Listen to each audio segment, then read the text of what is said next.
2 out of every 3 Americans claim Social Security before their full retirement age. And the financial media treats this like some kind of mass financial mistake, like millions of people just don't understand the math. But here's the thing. A lot of them do understand the math. They just understand their own situation better than the people giving them advice. Today, we're talking about why claiming at 62 can actually be the right call, not the desperate call, not the uninformed call, the strategically correct one. And we're going to cover the real reasons, the ones financial planners use with actual clients, not the watered-down version you get from a 10-minute article. One thing before we dive in: if this kind of practical, no-fluff retirement content is your thing, hit subscribe and drop a comment below. I want to hear your situation. Are you leaning early or waiting it out? Because honestly, the comments on this channel are some of the most insightful conversations I've seen on this topic. Now let's get into it. First, let's set the table real quick so we're all working with the same numbers. If you were born in 1960 or later, your full retirement age is 67. That's where you collect 100% of your benefit, what Social Security calls your primary insurance amount. File at 62 and you're 5 years early, which permanently reduces your monthly check by roughly 30%. So if your full benefit would have been, say, $2,000 a month, claiming at 62 drops that to around $1,400. Wait until 70, on the other hand, and you get delayed retirement credits that push your benefit up to 124%. That same $2,000 benefit becomes about $2,480 a month. The gap between filing at 62 versus waiting until 70 is significant, and the question everybody fixates on is, when do I break even? When does the person who waited actually pull ahead? Here's how that shakes out, roughly. If you compare filing at 62 to filing at 67, you break even somewhere around your late 70s. Compare 62 to 70, and the crossover is closer to 80 or 81. The Social Security Administration actually designed the system so that people who live to average life expectancy collect roughly similar lifetime totals regardless of when they claimed. The timing just changes how those dollars flow. Now here's where the conventional advice goes sideways. It tells you to wait. Always wait. Delay until 70 if you can. But that advice is built on a stack of assumptions about your life that may have nothing to do with your actual life. Let's go through 7 real reasons why filing at 62 might actually be the smarter play. Reason 1. Filing at 62 unlocks your spouse's benefits. This is probably the most overlooked piece in this whole conversation, and it catches couples completely off guard. Your spouse cannot collect spousal benefits until you file for your own. That's the rule. So if you're sitting on a big earnings record and your spouse has little to no Social Security on their own, every month you delay is a month your household goes without income. It could be collecting. Spousal benefits can pay up to 50% of your full retirement age benefit. For some households, that's a meaningful number. Here's the scenario. You're 62 with a solid work history. Your spouse is also 62 and has minimal Social Security credits. You wait until 70 to maximize your own check. Your spouse waits 8 years to collect anything. That's 8 years of combined household income you left on the table, and you can't get it back. The individual optimization that says wait might actually be the wrong move for your family when you look at total household income over time. Run the numbers on both records together before you decide. Reason 2. Your health suggests you won't hit the break-even point. Nobody likes thinking about this, but pretending you'll live to 90 when your health or family history says otherwise isn't optimism, it's just bad math. The break-even for claiming at 62 versus waiting to 70 is roughly 80 to 81 years old.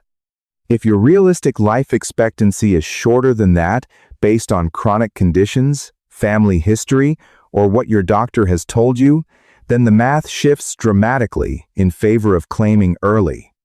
Think about it this way. The larger monthly check you'd get by waiting to 70 is completely worthless if you don't live long enough to collect it. Social Security is insurance. If your retirement is likely to be shorter, the insurance should pay out sooner. Now, a real important note here. I'm not talking about individual statistics or broad demographic numbers. I'm talking about your specific picture, your health, your family history, what you know about your own body.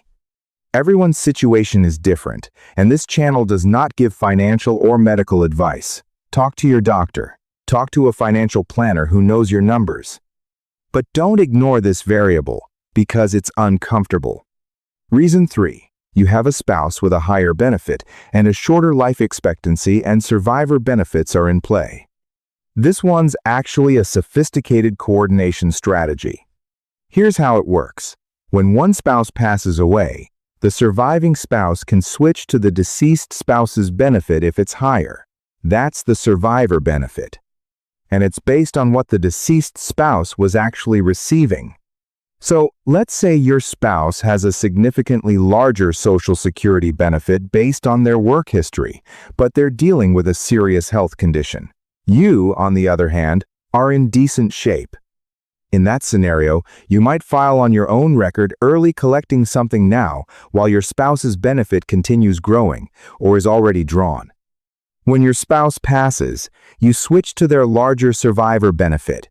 You've collected income from both records over time, instead of going all in on just one. This requires honest, hard conversations between spouses about health and expectations. But for couples where there's a real longevity gap between partners, early filing on the lower earning record can be genuinely strategic. Reason 4. You've stopped working. You have a solid nest egg, and early Social Security protects your portfolio. This one surprises people because the instinct is if you have money saved, you can afford to wait. But here's the logic. When you retire and stop working, you start drawing down from your savings to pay for life. Every dollar you pull out stops compounding. Every year of heavy withdrawals, especially early in retirement, exposes you to what planners call sequence of returns risk. If the market takes a significant hit in your first few years of retirement, while you're pulling cash out regularly, the damage can be hard to recover from, even if the market bounces back later. Think about it this way. 2 people retire with the same amount saved. One hits a strong market early in retirement, one hits a down market. By the end, even if both markets average out to the same long-term return, the person who faced losses early and withdrew throughout is in a dramatically worse position. The sequencing of those returns matters just as much as the returns themselves. Claiming Social Security early gives you a baseline income that reduces how much you need to withdraw from your portfolio during those vulnerable early years. Your investments get more time to grow undisturbed. For some retirees, the additional compounding on their portfolio over those years genuinely outweighs the lifetime benefit they'd get from waiting on Social Security. This isn't a universal strategy. It depends heavily on your portfolio size, your expected expenses, your tax situation, and how long you expect to live. But for retirees who have genuinely stopped working and have meaningful savings, there's a real case that filing early and withdrawing less is the better financial outcome overall. A fee-only financial planner can model this specifically for your numbers. It's worth the conversation. Reason 5. You want to invest those early payments and your track record supports it. This is a more aggressive version of the portfolio preservation idea, and it carries real risk, so be honest with yourself here before you consider it.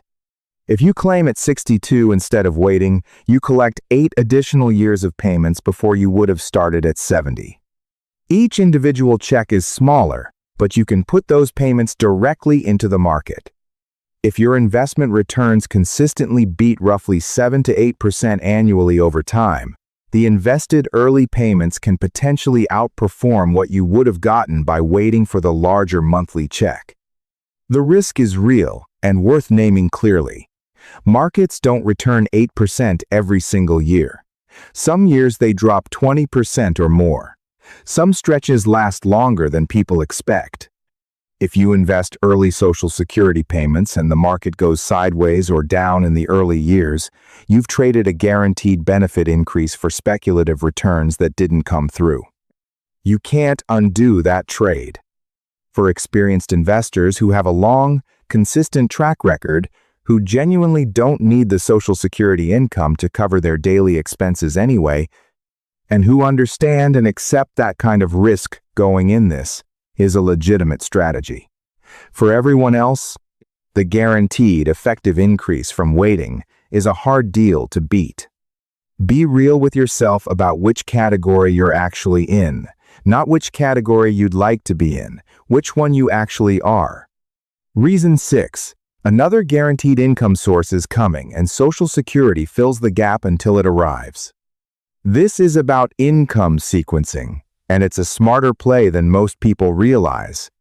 Say you're 62, you've stopped working, but you have a pension that kicks in at 65, or you bought a deferred income annuity years ago that starts paying at 67. In either case, your later years already have a reliable income floor built in. You don't need to maximize Social Security because that role is already covered. What you do need is income for the gap years, the time between when you stop working and when that guaranteed income begins. Social Security at 62 fills that gap without forcing you to draw heavily from savings during those early years. Once the pension or annuity kicks in, your combined income may be more than enough. Social Security becomes supplemental, not foundational. And the 30% reduction in your monthly benefit matters a lot less when it's covering wants, not needs. The key question is whether you have enough saved to bridge the gap yourself. If you do, waiting might still make sense. But if filing early smooths out your income without requiring painful portfolio withdrawals, it's a solid strategic move. Reason 7. You simply cannot work anymore, and you need the money now. Sometimes life doesn't go according to the plan, and there's no shame in that. Maybe you spent decades in physically demanding work construction, nursing, manufacturing, manual labor, and by 62, your body is genuinely done. Maybe you were laid off and spent months job searching, only to realize that the job market for workers in their early 60s can be brutal regardless of what any employment law says. Maybe a health issue changed everything. Whatever the reason, if you cannot work, you don't have enough saved to cover expenses while you wait, and Social Security is available to you, use it. That is literally what it's there for. You've been paying into it for decades. Using it when you genuinely need it isn't a failure. It's the system functioning exactly as designed. Before filing, exhaust your options. Can you do lighter work from home? Can you transition to something less physically demanding? Can you draw down savings for 1 or 2 more years while continuing to look? If you've genuinely worked through those questions and the answer is still no file, don't let financial shame make your situation harder than it already is. Now, when does waiting actually make sense? Because this isn't a one-size-fits-all argument for early filing. If you're still working and earning a meaningful income, filing early is almost certainly the wrong move. There's an earnings limit in effect before full retirement age. If you earn above that threshold while collecting early benefits, Social Security withholds a portion of your payments. You take the permanent reduction and then get money held back on top of it. It rarely makes financial sense. If Social Security will be your primary income in retirement, your main financial foundation, you should strongly consider waiting as long as you realistically can. The difference between an early reduced benefit and a full or delayed benefit is enormous when that check is covering your core living expenses. Every additional dollar per month matters significantly more when you don't have other income streams to fall back on. And if you're in genuinely good health with longevity on your side, parents who lived into their late 80s or 90s, no serious chronic conditions, an active lifestyle, the math increasingly favors waiting. You're statistically more likely to outlive the break-even point, and waiting means more total money over your lifetime. Here's something worth knowing that most articles skip right over. There are hundreds of different Social Security filing strategies when you factor in spousal benefits, survivor benefits, divorced spouse benefits, and various timing combinations. The basic comparison of claiming at 62 versus 70 is just the starting point. Your actual situation involves details that generic advice can't account for. The Social Security Administration actually removed their own break-even calculator from their website because too many people were making oversimplified decisions based on a formula that couldn't reflect the real complexity of people's lives. That's worth sitting with for a second. So, what should you actually do? Start by logging into your Social Security account and pulling your benefit estimates at 62, 67, and 70. Know the real dollar amounts you're working with, not estimates or approximations. Then assess your health honestly, not pessimistically, honestly. Look at your family history. Have a real conversation with your doctor. Use that information. If you're married, optimize for total household income, not just your own individual benefit. Run both records. Look at the combinations. Sometimes the higher earner should delay while the lower earner files early. Sometimes it works the other way around. It depends on ages, health expectations, and earnings histories for both people. Think carefully about what your full retirement income picture looks like. Is Social Security the anchor, or is it one piece among many? Do you have a pension coming? Meaningful savings? The role Social Security plays in your overall plan changes the right filing decision significantly. And if the whole thing feels overwhelming, which it honestly should, because it's legitimately complex, consider working with a fee-only financial planner who can model your specific situation in detail. Real professional advice from someone who knows your actual numbers and has no product to sell you can be worth far more than what it costs. 2 out of 3 Americans claim before full retirement age. Some of them are making a mistake. A lot of them are making the right call for their actual lives, their health, their household, and their financial picture. Social Security is personal. This decision is personal. Don't let anyone make you feel uninformed for considering early filing, and don't let anyone pressure you into waiting if waiting doesn't fit your real situation. The best financial decisions aren't the ones that look clean on paper. They're the ones built around who you actually are, what you actually need, and how your life is actually going. This isn't financial advice. Please work with a professional who knows your specific situation. But whatever you decide, make the decision with real information, not fear, not shame, and not someone else's assumptions about your life. If this helped you think through the decision differently, hit the like button and share it with someone who's working through the same question. Drop your situation in the comments, early filer, waiting it out, still figuring it out. This community consistently has some of the most grounded, real-world perspectives on this stuff, and your experience might be exactly what someone else needs to hear. Claiming at 62 isn't giving up. Sometimes it's the clearest-eyed move you can make.